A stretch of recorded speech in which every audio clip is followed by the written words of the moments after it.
Norfolk Business Show with Danny Snelling. Sponsored by MT Comms. Colin. Morning. Nice of you to join us. Colin Lang, everybody. Obviously known you quite some time, and always been some sort of charity, since I've known you anyway, or involved with you, or you've been involved with some sort of charity. Yeah. What would you call yourself? How would you describe what you do for charities? Oh, blimey. What do I do? I try to highlight what they do. In some cases, I've run them. So I've run 3 Norfolk charities in the past. So what I really want to promote them. When I was at Nelson's Journey and we took on the job of building a bespoke building, my goal was to make Nelson's Journey the most talked about charity in Norfolk. If I remember back to those times, then it certainly was. Certainly in my several people have told me it was. Yeah. And I guess going forward, I've always tried to aim that. I haven't always achieved it, but I've always tried to aim to, when I've been working with a particular charity, is to make them as well known as to what they do, how they do it, and what they need, really. Because at the end of the day, that's why charities are there. They're there to provide a service which the government don't provide, and we'd be in a funny old world if we didn't have charities.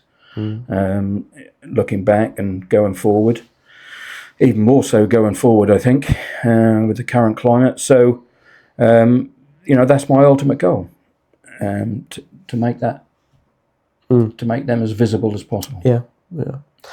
So would you describe it as a charity consultant or a chair or a ambassador? I guess it's different with every role, but yeah, I mean, looking back, I've been everything from an operations manager to a CEO to, I mean, the last role. I mean, I retired from paid work last July, but before that, I did about 18, 20 months as a consultant and just had a couple of clients. I didn't want any more than that, but I worked with 2 great charities, really fundraising for them, really sitting in my office and writing grants and bids for them to secure funding. But I'm not really one to sit in an office isolated on my own. No. I like to communicate. I like to see people and talk to people and make friends, new relationships. And so I found that quite hard, actually. It was good for the charities, but I just found it quite hard. Yeah, I bet. Yeah. So take us back, and where did this all begin, and where were you born? Where did you grow up? Okay, so I was born in Silly, Suffolk. If I'm allowed to say that, I don't know. Anyway, not on the Norfolk Business Show, no. But I came across the border quite early in life, and I was a Porringland boy, really. So I grew up in Porringland, went to Porringland Primary, then went to Loddon Secondary Modern, as it was called then, called the Hobart now. My parents put me on a bus every morning to go out to Loddon. Had 5 years there. Was Loddon the big smoke then, was it? No. No. Well, comparatively. It was sleepier then than it is now. Yeah. But it's more about Framingham Earl didn't have a very good reputation at the time. And I don't know. They wanted, I suppose, parents wanted the best for me, as parents do. So they chose, and I got into Loddon, but I wasn't anything particularly good at school. In fact, I probably got more qualifications since I left school than I was. I didn't. I didn't get into trouble. I kept my nose clean, but it was just school, really. Yeah. As we have to do. I was better at skilled jobs in the woodwork and art and things like that than I was in the maths and English department. And it hasn't done me any harm, to be honest with you. Right. It hasn't done me any harm. Well, you're not the first person who sat in that chair to say so, that academically wasn't. No. Yeah. You grow over the years, don't you? Yeah. And and that's what I feel I done. All I wanted to be was a rock drummer. Really? A rock band. Yeah. Play the drums in a rock band. Parents bought me a set of drums sort of quite early on in my teens, and my best mate then at the time, he played the bass guitar. So we were always tinkering, you know, and with me Status Quo vinyl behind me on a little 40. Can you still play it? I can still play it, yeah. I don't think you ever lose. When was the last time you had a drum kit set up? Gosh. I sold my drum kit for to help with the deposit for my first bungalow. Really? Yeah, sad day. Yeah. But because I chose to go into the police force, that wasn't compatible. No, working too many shifts. complaints. I was thinking too many complaints from the neighbours. But... No, we were all right. We lived quite isolated, so the neighbours weren't a problem where I was. But it was more about that shift work in the police force doesn't correspond to doing a gig. Of course, yeah. Doing a gig in the evening, sort of thing, really. Yeah. It was the old Norwood rooms. You have to be of a certain age to remember the Norwood rooms on Ayrsham, but the guy who used to play the drums, what's now Mecca Bingo. Oh yeah, that was the Norwood rooms. That was the place to go at the time. You know, pretty much like the Samson and whatever. And the guy who played the drums in the band at the Norwood rooms taught me. Ah, very cool. Yeah. So did you do uni or anything? Nope. College or? No, I went straight into the police force at 16. What as a sort police of prompted that? Do you think? Or two things really. My grandfather was a sergeant in Suffolk Constabulary, so he finished his role down in Suffolk as a station sergeant there, and so it was very much. I spent an awful lot of time with my grandparents in my early days and my later years as well. Sadly, soon after retirement, he passed. But yeah, that was his influence, and also my father's best man. He was an inspector here in Norwich, so I had a little bit of influence there as well. And I didn't really know what to do. So I joined at 16.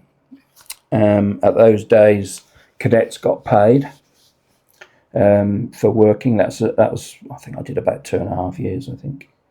And we basically our role was to assist anything in the community, sit on the front desk at County Hall as the receptionist for 3-month attachment, which was pretty boring. But you also go around all the other departments, so like traffic, CID, and the idea being is you could see perhaps what you wanted to do when you joined the regulars, but also it was all about growing up. Really, you had to grow up fairly quickly. Yeah. I mean, they gave us Especially 3-month at that age, attachment, 3-month attachment at the Cheshire Homes. Really, looking after the residents in Cheshire. That was a big eye opener to me. They used to send us to look after people on Red Cross camps and things like that. So it was about waking you up to what was out there in life, and you had to grow up fairly quickly. And but thoroughly enjoyed it. £69 a month, which look back on that, you know. But it was good. Tuesday was training day at County Hall, where they used to make us do a 5-mile run through Whitlingham sewage works. For fitness and whatever. As you can see, I've retained my fitness. Oh, absolutely. You know, throughout there. But yeah, good times, and you know, good friendships. Really. Yeah, I bet. Yeah, and presumably kept it up. And yeah, they posted me to a good training area when I was 18 and a half. I went up to King's Lynn as a single man, and put me in single quarters up there, which was in the side of the police station. So you lived and breathed police force really, which was not brilliant. So my room was upstairs in the police station, and we just had a lounge. And yeah, so I joined King's Lynn, good training ground, guaranteed a fight on the docks every Saturday night.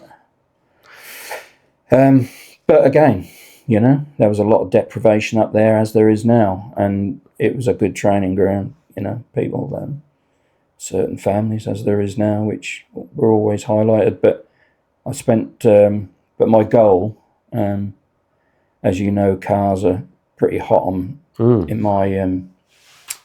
So when I did 3 months traffic attachment, just loved it. Didn't want to finish it. Yeah. And I made it my goal that I wanted to get onto traffic and do it. CID didn't particularly interest me. Not that I wanted to penalise the motorist in any way, shape or form, but it was about the accidents and helping people at a real bad time in their lives, especially fails. And that's where I concentrated on trying to get. And you couldn't specialise until you'd done 3 years in the service. And I got on in 3 years and 1 day. So I was really chuffed with that. I got my attachment. As long as you prove yourself in your attachment, then you get offered a place. And I stayed, and that's where I stayed, up at King's Lynn, working there. Did you have much driving training or? Oh yeah, absolutely, yeah. I mean, my first initial, that's the first thing you have to do, really, the driver training, because my initial driver training, the police force put me through my learner course, so I've been driving. Yeah, of course, because you started at 16. Yeah. So at 17 or 17 and a half, 18, I think it was, they put me on a learner driver course. So I've been driving the police method, which is completely different to how a driving instructor would teach you. Yeah. I mean, there's quite a lot of heavy braking in our method, and certainly we don't go down the gearbox, we don't go from fourth to third to second. It's very much you dip the clutch and you brake and control the car that way. So I learnt the police method right from the start. So they sent me out. You go on a 6-week course at the time. That was in Suffolk Constabulary. They had a skid pan down at Marsham Heath. So you do a 6-week course Monday to Friday down there. Quite intense, very intense. But you drive all over the country at speed, safely. And good days. Loved me driving courses. Yeah, I bet. And then you had to have a refresher every couple of years. So cars sort of really have been part of my life all my life, really. And got to ask, from petrol head myself, what were the first cars you were driving? And I assume not wildly. I've drove so many different ones over the time, but the patrol cars, traffic patrol cars, because in those days you could identify who a traffic car was and who a city divisional officer was. With the difference of the cars. This day and age, it's quite difficult, other than the Range Rovers and whatever, which are the armed response vehicles and things like that now. But in those days, my first patrol car was a Granada Mark 1, 2.8. Yeah. The old square box shape, which was ever a good drive. Then we went through, I think it was the Rover SD1 next, which we had, because all the manufacturers really wanted to supply them as a good advert, wasn't it? Good advert. Yeah. So when we were with Ford, they sent us the first 2.8 Capri across metallic red, it was, if I remember rightly, for us to play with and try and break, because they were literally sending a mechanic every week to come and look at it. Yeah. To see what, before they put it out on the open market to the public. So we used to try to, we had the Lotus Sunbeam as a trial car. We used to be able to do wheelies in the Lotus Sunbeam. Oh my God. The torque was so much. So we, and then I went through to, we had Sierras then, 2.8 Sierras. I think that's probably took me through to where I left. I mean, we had Range Rovers. Oh, there was so much equipment on a Range Rover. That was like riding a slug, really. They weren't brilliant as patrol cars. They were good. You've got to look at the modern ones though. They're so, you can see all the gear in the back, can't you? I bet they have to upgrade the suspension and God knows what. But yeah, the Range Rovers were great if you'd got a serious incident going on and you needed extra signage and stuff like that to bring it along. But actually, as a pursuit car or anything like that, they were just rubbish. but yeah, so that took me up. And then I got a transfer back to Norwich. Then after 6 years up there, I got a transfer back to Norwich, stayed on traffic,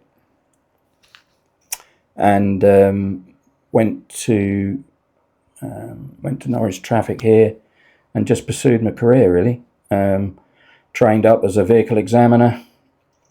So all vehicles involved in fatal accidents have to be examined by us to make sure that the cause of the accident wasn't a malfunction of the car. Accident investigator, although I didn't, it was very much a basic course on accident investigation, but we could lay a skid down and know how fast the car had been travelling prior to the accident and things like that. But there were far more qualified officers on traffic at the time who did that. So, but I used to like dabbling with the HGVs, the tachograph, which came in. A lot of fiddling going on with the tachograph. Yeah. Pulling the plugs out of them and things like that. And I used to dabble in that a little bit, weighing the vehicles. I used to like to weigh vehicles. Because there's a lot of vehicles were overweight on maybe one or even all of the axles. Just trying to get more of their load there. But I think the most rewarding part was dealing with the families when they've been involved in an accident, whether it be a trivial accident, because lots of people suffer from shock, just with a rear end shunt, let alone a serious accident where unfortunately somebody's died. When I was on traffic, it's not like it now, but when I was on traffic, the first officer arriving at the scene was always the officer who dealt with it, unless there was a genuine reason not to. And that included leaving your colleagues behind once you'd identified who the deceased was, then going, if in Norfolk, you used to go and have to go and knock on the door and tell them. So tell the relatives. So that was pretty traumatic at times. I can imagine, yeah. Some people, well, everybody reacted differently, so that was pretty a pretty traumatic time.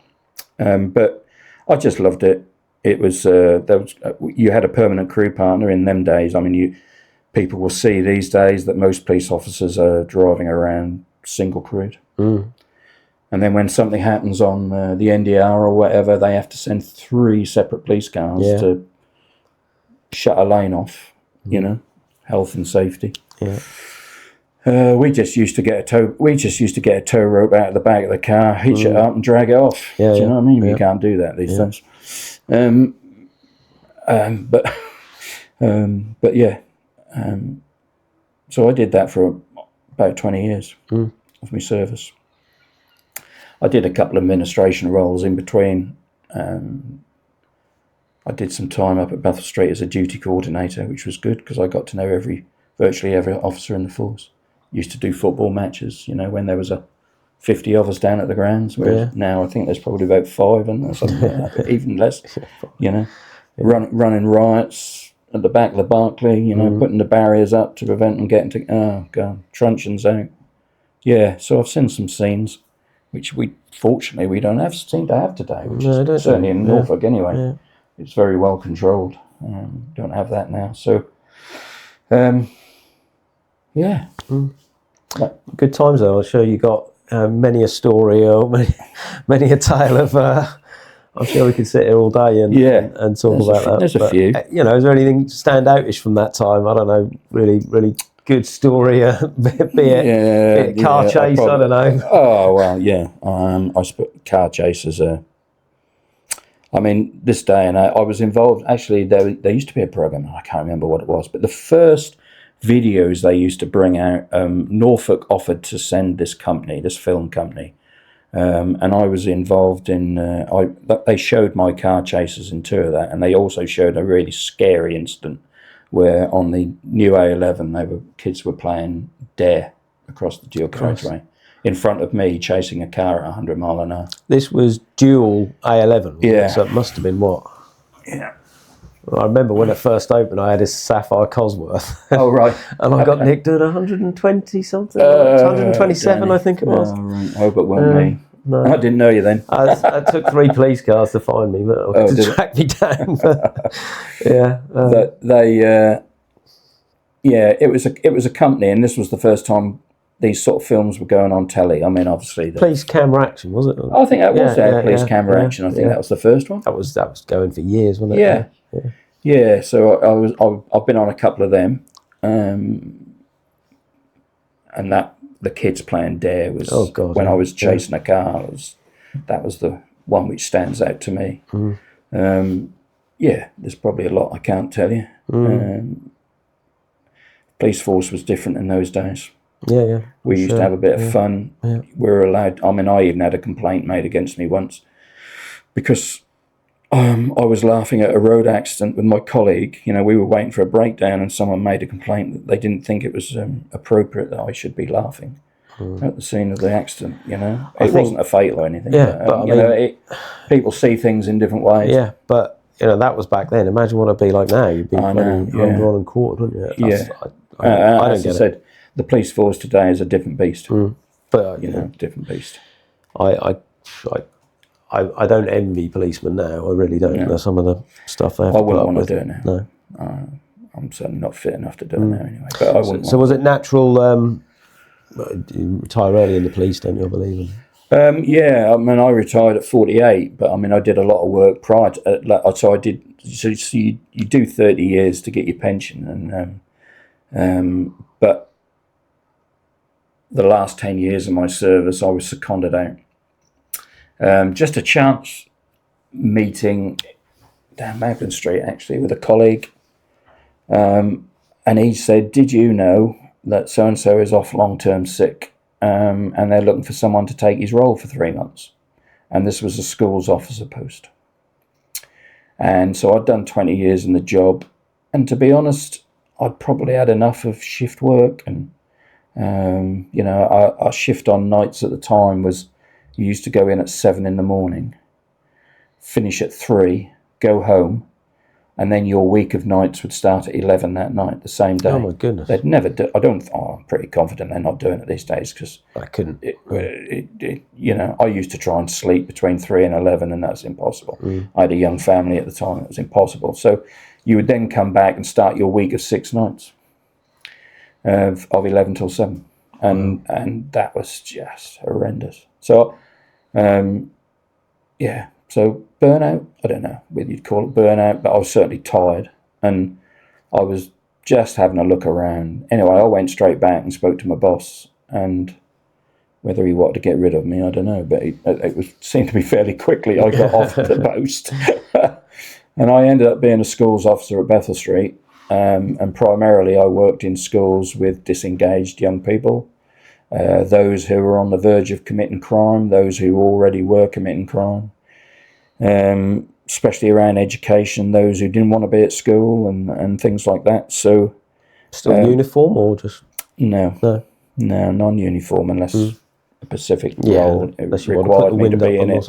So it was not, and I built the role, if I was completely truthful, and I brought something to Heartsease, what was then Heartsease High School. I brought something from the Prince's Trust called the XL Club. And what you used to do is you used to pick them up in what was then year 9s and worked with them for 2 years. And they tended to be a small group of about 12 youngsters. And these were all youngsters who, looking back on it, probably were potentially on some part of the autistic scale maybe, or were just did not want to be at school for whatever reason, being bullied, all sorts of different reasons. But they were the ones who got slung out of class first, ones who didn't turn up for school. And I had a great time working with them, to be honest. I mean, I still see some of the kids who have got their own families now, and they cross the road and shake my hand. So it was really good times. But the course itself was 2 years. It was a set course, and the ultimate goal at the end was that they got some qualifications, because the track they were on, working in mainstream school, they wouldn't have got anything. No. So, we had qualifications using a particular certification organisation. So they ended up with 5 or 6 certificates at the end, which they could take forward. And you mentioned Prince's Trust. Was that Yeah. connected to, or was it separate from? That was the body providing the course. Right. Yes, we did have connections with it, but primarily it was down to us to run the course as the folder says. So week one we do this, week two. And one of the things I remember was they had to set up their own business, Really? which you'd expect from Prince's Trust. Yeah. Because that's what a lot of that is all about now. And we did all sorts of things. I mean, they wouldn't do it now, but I mean, the old pot noodles. They set up a pot noodle kitchen at lunchtime and sold pot noodles to children. But the manufacturers of the pot noodles gave us all the hot water tanks, gave us all stacks of pot noodles to sell. So it was all profit. And then the profit went back into running something else within the thing. Oh, cool.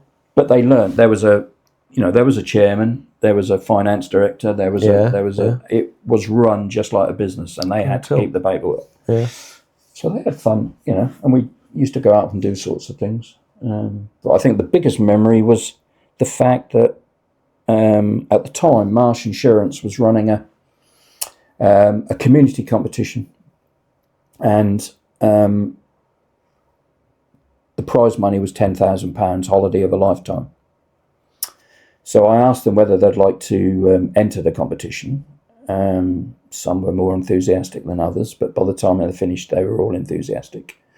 Teams of up to 6, and they had to come up with a community project.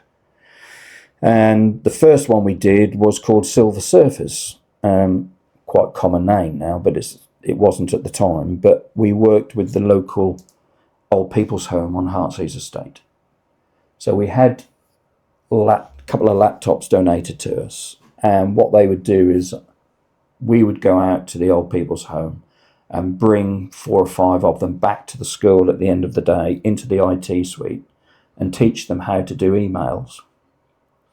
The idea being that we would put the laptops into the school, into the old people's home, so that they could use them to communicate with their family. And that won that year. What year would this have been, roughly? Oh, God, Danny. Dang. Wow. I can't remember, mate. No. I can't remember. But It's just interesting because I remember first hearing that Silver Surfers thing at a time in my life when I wouldn't have considered myself one, but now I definitely would. So. Yeah, join the club. Yeah. Yeah. But it was at very early stages of internet and stuff like that. Yeah. And these people had never even probably heard of it, let alone used it. Yeah, exactly. So the kids did a really good job teaching them. We put a course together teaching them how to do it and whatever, and they won. And subsequently, I worked with groups, and I won 4 years running. We did another one about shredding, document shredding. We worked with the company up at Rackheath Industrial Estate. So with that group of students, they suddenly had an opportunity to go anywhere in the world as long as it didn't cost any more than 10,000. So I've been over to Kuala Lumpur and Hong Kong, Disneyland in Hong Kong, Disneyland in Orlando. We did a Caribbean cruise. Now what you've got to bear in mind is these are young people who some have never even been out of Norfolk. Absolutely, yeah. We had to, certainly for the Caribbean cruise, although I didn't go on that one, but the team won it. But they certainly didn't know what a dicky bow and black tie. So a company in the Castle Mall donated all them for the 2 weeks of the cruise, and but we had all these young, in those days it's much more family orientated on cruise liners, isn't it? But in those days it was very much the more, and we had all these youngsters running up and down the corridors. I can imagine. Yeah. So the teachers who went with them told me, but it was good work. It was, and it taught them a lot. I can tell you a little bit of a funny story. Bless his heart, he's not with us anymore. Sadly, he passed on, a young lad. We took him on the Orlando trip, and we went to SeaWorld. And as we walked in, you know, anybody being there will know that you get converged on these sales kids who, do you want to sign up for this? Do you want to sign up for that? And one of them was swim with sharks. And he desperately wanted to swim with the sharks. So we agreed that he could, and we had to be there at 3:00 at this certain place. And I went in there with him in sort of the back of the, I don't know, it was shark pit. I don't know what you want to call it, but we watched them from the dome in SeaWorld, so you could see them anyway. And he was just being dressed up in chainmail suit, and I'm thinking. Anyway, he loved it. He went in, swam with the sharks, with obviously staff and whatever. And it suddenly dawned on me later that night. That I just agreed to that. I didn't ask the parents if they could do it. I wasn't thinking, did you get a call back home or something? It wasn't in a day where we really had to do risk assessments. No. And I just imagine sort of the headline on the evening news, really. Policeman allows child to swim with sharks. Yeah. Can you imagine? Yeah. I still laugh at that. But as I said, bless him, he ain't with us anymore. But yeah. So we had a good time. Yeah. Anyway. And presumably all this time still technically a police officer, and still a police officer in doing all those roles. Trying to keep them on the straight and narrow, because we didn't want them going down the wrong route, really. And then I got involved in something called snap dancers. I brought that was going on down in the south of the UK, by a constabulary down there, and snap dancers at Time nightclub, which was under 18 drug and alcohol free nights. So I brought all the various partners together. We had a youth service then, so Youth Service Connections, Matthew Project, all the charities in Norfolk that were working with young people. And every school holiday, we turned the adult nightclub into a young person's nightclub. So they were searched going in, they were breathalyzed when they were going in. So popular, but they could only buy tickets at a police station.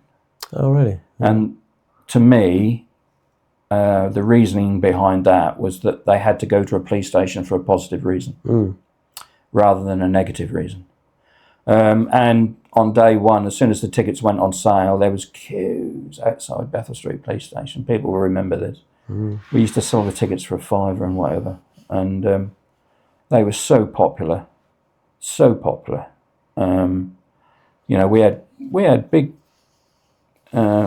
Like before the Sugar Babes hit the headline, we had the Sugar Babes down at Time Forum and things like that. So but we were trying to educate them that actually drinking alcohol and drugs were bad news.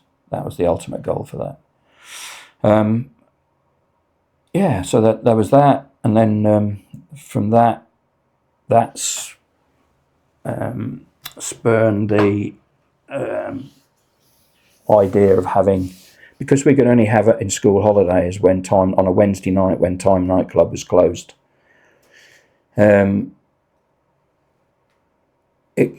thought we ought to have one of these every weekend because there's nothing for the kids to do.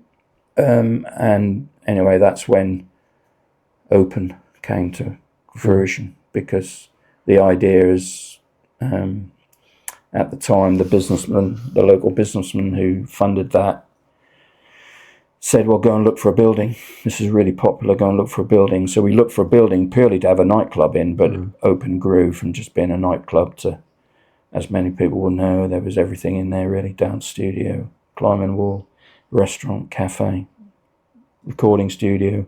It grew to that, and unfortunately that crashed when COVID came along. Because it couldn't maintain itself. But that was the story behind Open. So I used to sit in the banking hall on my own with a desk, trying to. So I was operations manager. The force seconded me to that as operations manager. So the first thing we did was convert the old gold vaults of Norfolk into closed, which is the secure storage down there. Is that still going then? I don't know. No, I don't know. I think it is. I think it was sold. It was sold when it closed. Or when the Open closed, excuse the pun, and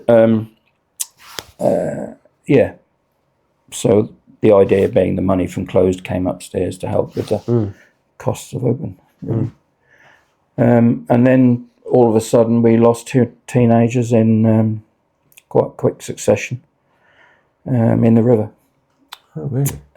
This was back in 99, 2000. A young lad by the name of Green was seen on CCTV walking about. He'd been split up from his friends, and unfortunately he was recovered from the Wensum. I think I do remember that now. Do you remember that? Yeah. Yeah, and then we had another one, drink related, and then we had a third one which was found in a toilet cubicle in a nightclub, which was drug related, and that caused absolute pandemonium. Even the news took it, ran with it, and it was actually the nightclub owners sort of came to the council and the police and said people aren't coming into the city. So something had to be done, and as I was a youth officer at the time, my boss asked me whether I would take on the job of very quickly finding something which we could use as a safe haven, where people in trouble, because this young boy, I forget what his Christian name is now, but a young boy, Green, had been seen sort of asking for assistance. So they felt that if they had a property or something in the city centre, in the nighttime economy, where people could go at a time of need, that might prevent another death, because it costs £1 million. Even then, it cost £1 million for each death. Not that you can put a monetary fund on a death, but that's what it costs from start to finish. So, but the nighttime economy were more worried about their takings. So that's where the SOS bus started. Yeah. And within 6 weeks, I was working 16-hour days on bringing that together. But the community were absolutely fabulous. Evening News took it on. I gave them every day. I gave them a shopping list of what I needed, and they printed it 10 items every day. It was amazing. The community coming together was, and what I did was I coordinated it, and the bus was donated, and volunteers came forward. We set everything up. As I said, we set it up, and that's where it sits now. It's still there, but obviously the bus which sits there, we raised another $500,000 to buy 2 buses, a bespoke medical bus, as well as the one which is currently there. So yeah, all those years, 24 years later, it's still there, helping the nighttime economy and helping people. It's not a booze bus. I'd like to stress that. It's a bus which is there to help you for whatever reason at a time of need. You know, whether you've missed your last bus home, whether your boyfriend has dumped you and just left you there with no money and transport, whether you're cold, whether you've cut your foot on a bit of glass because you took your high heels off. It's, you know, whether you need your phone charged. It's there for so many things more than alcohol. I think that is a common misconception for those who don't frequent that time of night. So it's good to clear that up. But this has its battles. You know, funding is its battle at the moment because it had it withdrawn last year by the Integrated Care Board. First time ever, they've just cut it off. But they've set up on their own now as an independent charity. So anybody who would like to support that, especially parents and grandparents who've got young people on the streets Friday and Saturday night. I always said that if every parent or grandparent just gave us £1 a year, there wouldn't be a problem. It would fund itself. Do you ever get? Did they ever get any contributions from the venues? I know they're perhaps struggling now, but back then, very little, to be honest. Time, which was I forget the one halfway up Prince of Wales Road then, but I forget what the name of it was then. But they had a couple Mercy maybe? Or? No, not Mercy, no. They used to run the occasional event for us. I started the project with 2,000 from Norfolk Police and 1,000 from Norwich City Council. Wow. And that's all we had. And out of that, we had to buy radios and all sorts. So everything was donated. That's why I say the community were amazing. QD Stores invited me on a shopping trolley dash around their store in Anglia Square. We literally filled 5 or 6 trolleys up with everything we needed, from mugs to dishcloths to everything we needed. It was unbelievable. To make that happen, you know. But we can't say how many people's lives we've saved. We're very confident that it has saved lives. Yeah. But you can't actually, because you've helped them, you don't know what would have happened if you hadn't helped them. Yeah. And then I retired from the force in 2008. And I just went from there. Actually, I went to St John Ambulance. Right. My old chief super had a little job what needed 3 months work on, and asked me whether I'd go and project manage it, and I ended up there 3 years. So I worked as sort of operations at St John, but then they changed their rules. They were going to go regionalised, and it would have meant that the role I was doing, I would have to be travelling between counties, and I didn't particularly want that. So then that's when I applied for the part-time role of CEO at Nelson's Journey. Right. And that all just kicked off, and they wanted their own place, so we raised $1 million and a bit in order to build the Smiles House, which is out at Little Plumstead, and still is being used as a bespoke building. It was built to what young people told us, what parents told us, what what was needed to make it work. Any ideas? Was there a total figure raised, or to build that that it cost in the end? Well, certainly over $1 million, because we had the building obviously up, but then we furnished it out. Blue Space helped us with that, furnishing it out to a very high standard. We wanted it to be a really nice place for the youngsters to come, quite traumatised. We wanted them to come there and feel as if it was very warm and comforting and supportive. So we did spend quite a bit of money, of the raised money. But I mean, the money, Norfolk County Council gave us $250,000, but I got $340,000 of that from Hong Kong. Wow. Yeah, international fundraising, that's called. I hadn't done it before, but there was a charity which meets every December. I've been working with them over a year to try and get the funding, and what we asked was for $250,000 in the application, but they had some spare over, and they liked the project so much they gave us $340,000. Wow. Yeah. So that's a bit of a highlight of my career. I can imagine. Getting that up and running. Definitely. Yeah. So then after Nelson's? Once the building was up, and I'd been at Nelson's for 3 years by then, I had such a good team there. I could have actually sort of gone in every day, put my feet up on the table, and they would have run it. Yeah. And I'd have just occasionally had to write a letter, and that isn't me. I mean, you know me a long while. I'm a bit of a driver. I like to do things, like to come up with ideas out of the box and stuff like that. And I just felt they perhaps needed a different CEO. And I guess there wasn't much to improve on, because it's... Well, the building was... the only things that we could have improved on, which there was talk of, is having a building up at Kings Lynn. But that never came to fruition.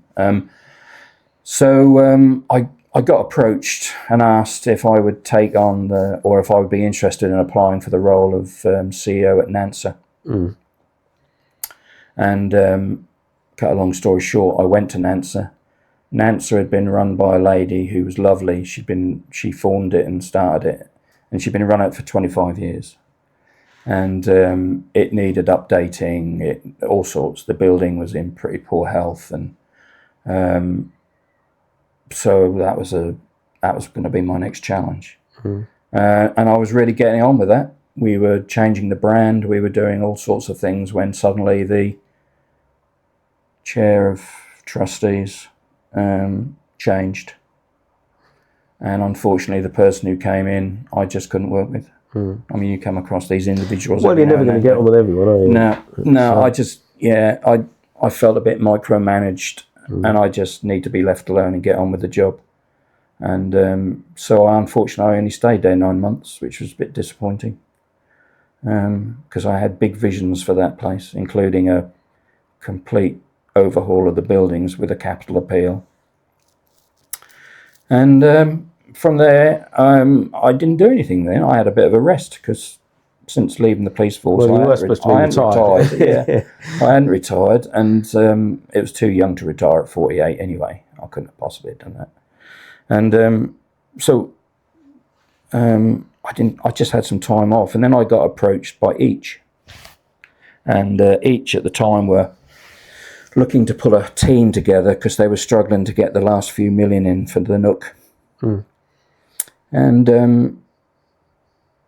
anyway, cut a long story short, I worked for Each for 3 days a week, travelling down to Cambridge, and then eventually I took an office at Norwich here at just outside Wymondham when they moved the fundraising team up to here, and I worked with them, and I'm proud to say that I brought in a single donation of 500,000 from Norfolk County Council. I walked in one day to with a meeting with the chair and the finance director, and they agreed to pay the 500,000 for the Nook, but it had to be paid at the right political time. So it wasn't. I left the Nook appeal, and it wasn't paid until after I'd left. But I look on back that and just feel as if I contributed my bit. Oh, absolutely, yeah. Contributed my bit to that. Fairly substantial bit as well. Yeah. What did I do after the Nook? Oh, right, yeah. Okay. Worst nightmare. From the Nook, I took a role as looking after the fundraising. Quite a fresh charity. Hadn't only been around 18 months, but it was very popular on LinkedIn, and couldn't do a lot of background checks to some extent because they hadn't even submitted a year's accounts to the Charity Commission at that point. But anyway, I took the gamble. I went down to Yarmouth for this homeless charity, and Copper's gut popped out. Just sat back, listened, watched, because something was going on. I didn't know what was going on. Anyway, I eventually found out that money was being taken. And as a result of that, the founder had to go, and then my board, 8 trustees, 7 of them resigned in 24 hours because they were lawyers, accountants, teachers. Didn't want to be associated with this because clearly they hadn't been doing their job. Yeah. And I had one who was fortunately a solicitor. I had one person stay on board. I had to then go into my little black book and appeal to some people to come forward to create because I needed 3 to run it. I needed minimum 3 trustees to run it. So I took on the role of looking after it, trying to save it, because an audit showed that a debt of £37,000 had been run up, which was quite a lot of money, on all sorts of things that it shouldn't have been run up on. And we had to turn it around because we had 20 plus kids who were relying on us for a roof over their head. So I had a team of 4 or 5 staff members who were brilliant. I took a big pay cut, and they all stayed with me. And we sorted it out. My black book brought the trustees back to, and if any of them are watching them, they know who they are, who came forward at my time of need, and I'll be forever grateful to them. I mean, they're all local business people, and we sorted it out between us, and eventually we got it to a stage in 18 months where every penny of the debt had been paid off. Including taxi firms and things like that. They all got their money, And I then merged it with the Benjamin Foundation, I see. because Benjamin were doing a similar project down there in Great Yarmouth, but they used their own premises and their own rooms, whereas they wanted to expand by using the private sector. So what this charity did was it rented rooms from landlords and then put young people in it, and the housing benefit which that young person would came to us to pay for their rent, Good. which we then passed to the landlord. Yeah. So that's how it worked, and Benjamin took it on, and then I worked for the Benjamin for a year, and then I came home and I had another little break. I think I was struggling to get into the old mind, getting the memory. Yeah, and then as I said, I did some consultation. I did some consulting work. In the meantime, I've got 2 little grandchildren who are both autistic. One is my grandson is non-verbal, so it gave a lot of pressures on my daughter and son-in-law, and we were obviously there to support 100%. But I very, very, very quickly learned how SEN families are. Sorry, SEN? Special educational needs. Ah, right. Yeah, got it. They're being, they have to fight for everything. And then when they seem to be winning, there's a hurdle put in the place. And it's a 24/7 game. And I could just see the impact it was having on my family, because it goes down, not just with the parents, it comes down to the grandparents who have having to, do more, and not that we object to that, but it's, and then listening to other SEN parents and whatever, it's not just happening to my family, it's happening to hundreds of others in Norfolk. Waiting lists for to be assessed for autism. And autism has got many legs, as ADHD and various other disabilities that all form part of that spectrum. And it's just, and it's not just Norfolk, it's all over the country. It's underinvestment by the government.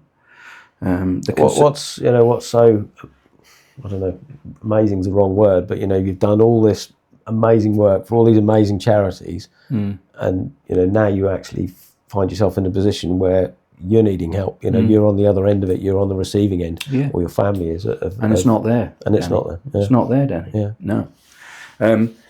There are some charities in Norfolk who are doing some amazing work by providing cafes for SEN families to perhaps potentially go to get support, just listen, listen to other families and see how they've dealt with something. But when you, only recently in the last couple of weeks, it came out that for an educational health care plan, which is a legal document, and it follows the child through to 18. So whatever that document says, the council and everybody involved in the process has to provide. So the schools and whatever.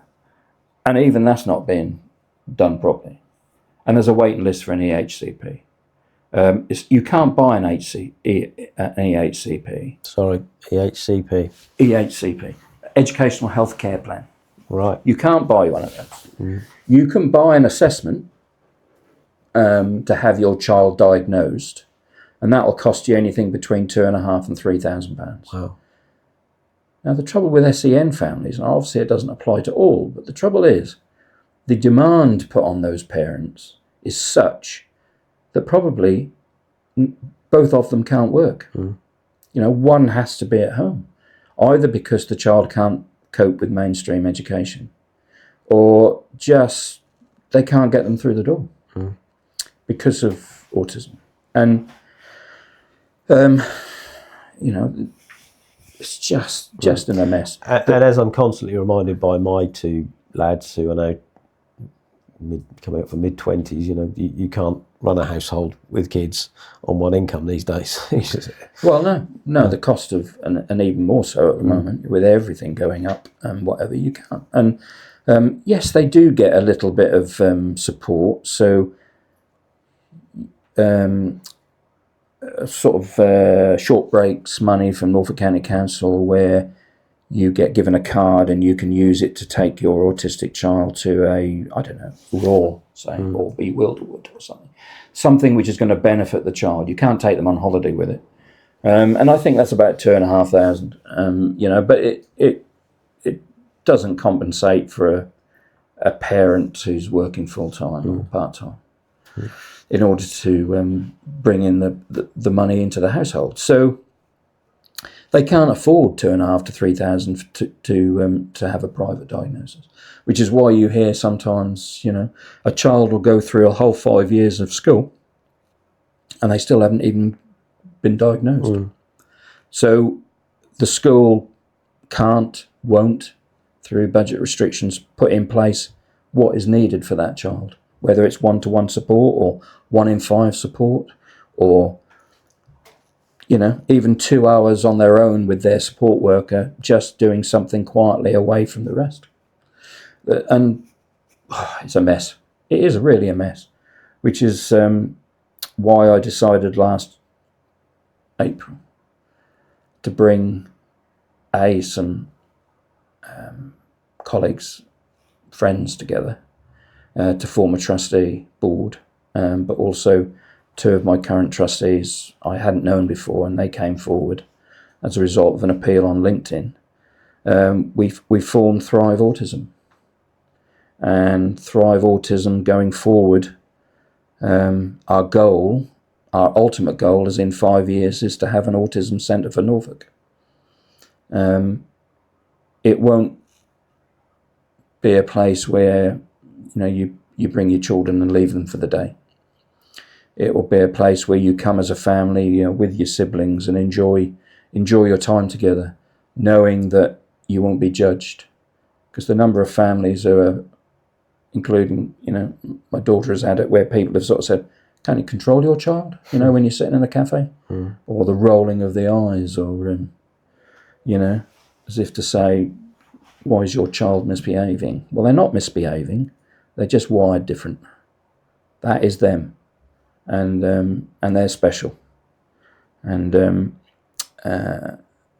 so a building which will be non-judgmental, have all the facilities that they need in order to come and visit for 2 to 3 hours, sensory room, soft play, all the latest stuff where they can come and enjoy, knowing that they're amongst friends, really. Will there be any medical care at all, or any sort of? I don't think. What about the assessments? No, getting involved in any of that? No. It at this stage, I mean, we are in the process at the moment, still getting our ducks in order. We haven't launched it yet. We're just on the periphery of that. We're just getting all our ducks in order. We're just looking at, because we've got to. Yes, say in 5 years' time, we want this fantastic building to be there.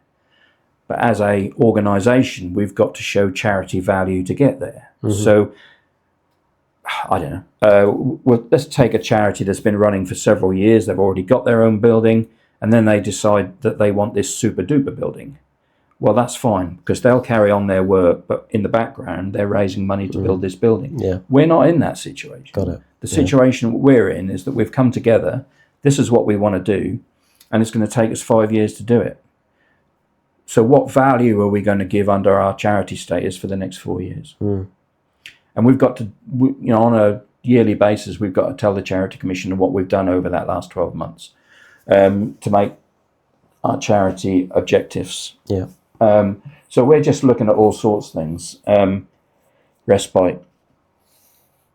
Big thing for families with SEN children. Where can you go safe?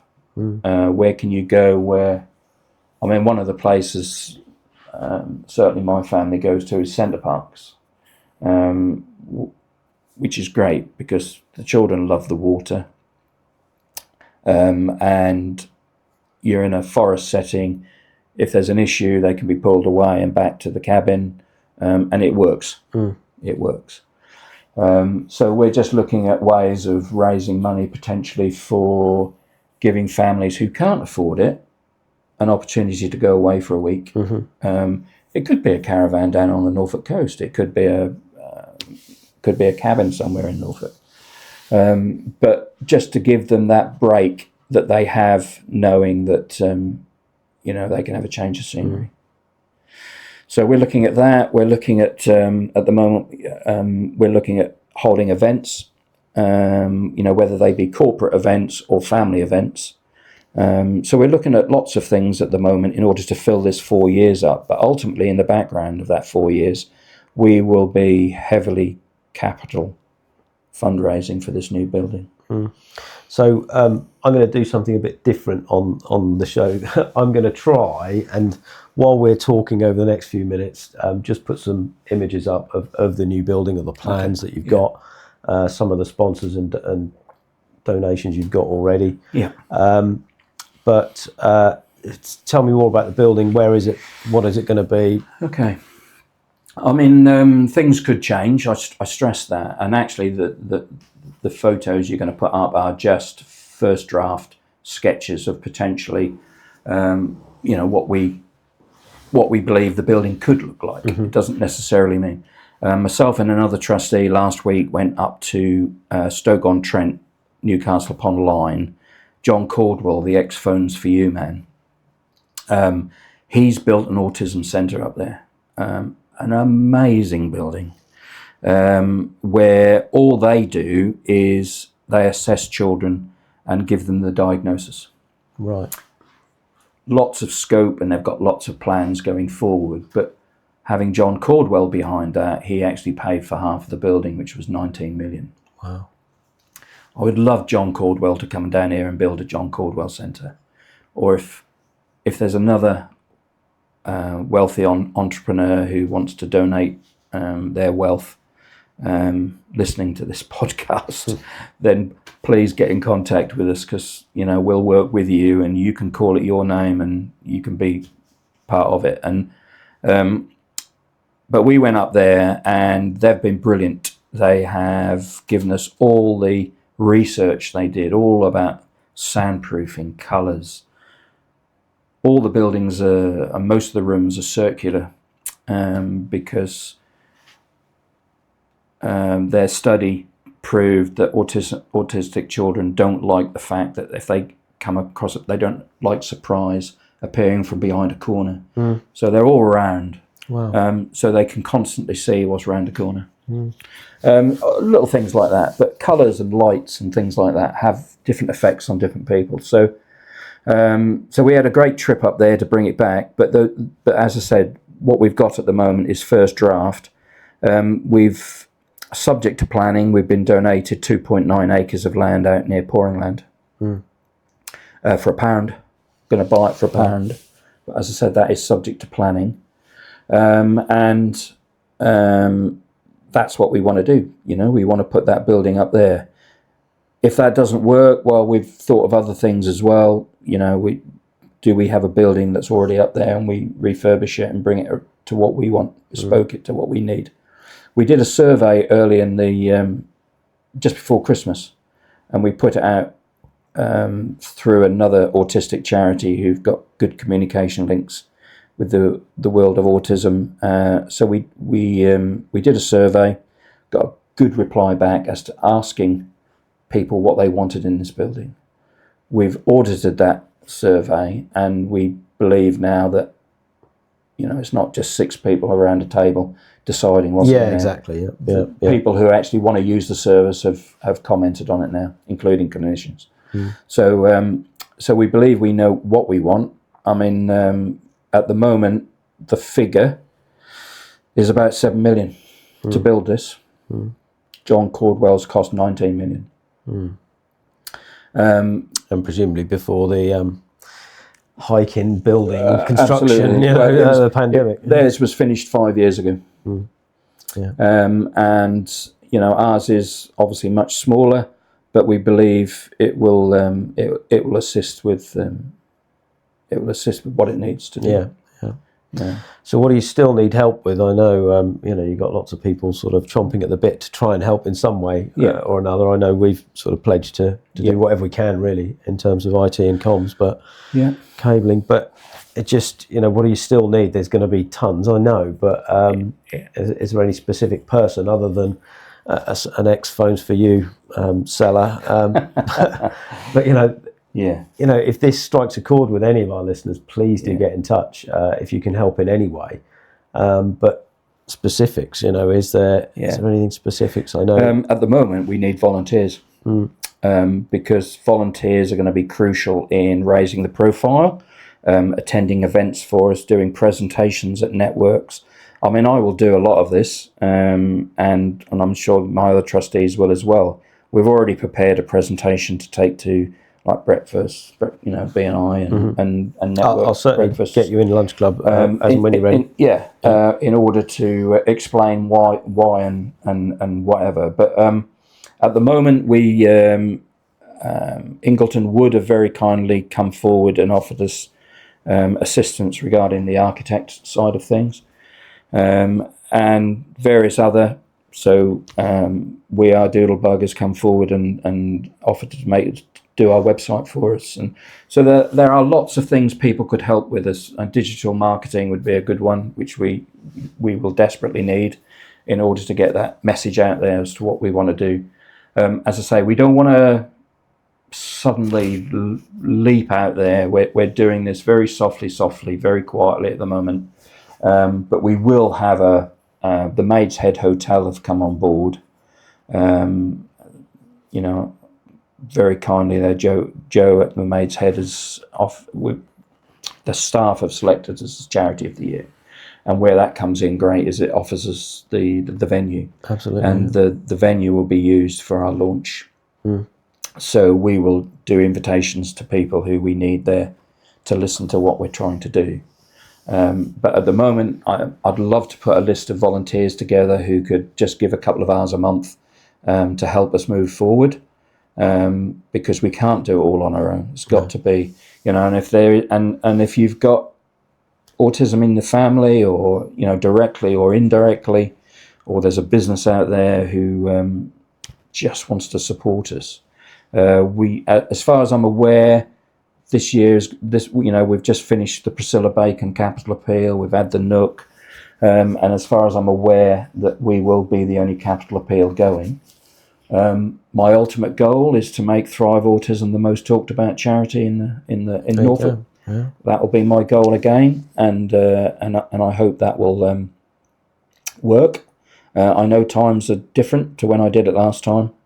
Well, you've got a personal connection now, haven't you? So you've got a reason for it. Yeah, and that's my drive. My family. It's affecting my family, and they're not getting the help that they need, and they are just one of many hundreds. I bet. I think it's 34,000 autistic youngsters in this county. I guess they're just the ones that are actually... they're the ones who are in the system and actually parents acknowledge, because unfortunately some parents think they're just naughty, but actually, little traits which they have can pick it up, and some people... I had a person who I had contact with many years ago just suddenly messaged me. I mean, I don't know how old he is, and I won't say on air, but he just suddenly contacted me and says, "Look, this year I've been diagnosed with autism," and just totally out of the blue. And it's surprising the number of people in later life who realise that actually, all the things that they've done differently. I mean, you'll appreciate this one, being in the computer world, Danny, that I always try to explain to somebody who doesn't know anything about autism. It's like running a Microsoft computer with Apple software. I think that's probably just a very simple way of describing it. People are wired different, and it doesn't mean that they're any different to you and I, with their emotions and things, but they're just wired different, and they see things in a different way. just see things. In a lot of cases, again, I'm no expert, but you know, from what I understand of them, they're almost more intelligent in some ways in a lot of cases, aren't they? Well, yeah. I mean, I don't know if I dare mention his name, but Elon Musk. Just look at him. Oh, absolutely. Yeah. You know, prime example. Yeah, only because he's in the news at the moment for the wrong reasons. But they